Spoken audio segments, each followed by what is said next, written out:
Hi everyone, welcome back to Genius Junkie. In today's video, I'm going to show you how to use Pop.AI for free DALL-E usage, allowing you to create amazing AI-generated images.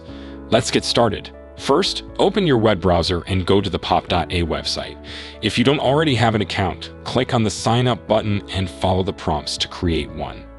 Fill in your email address, create a password, and complete the verification process. Once you're signed up and logged in, you'll be taken to the Pop.AI dashboard. To access DALL-E, navigate to the AI Tools section of the dashboard and select DALL-E from the list of available tools. You'll be presented with a text box where you can enter a description of the image you want to generate. Once you've entered your description, click the Generate button. Pop.AI will process your request and generate an image based on the description you provided. This may take a few moments, so be patient.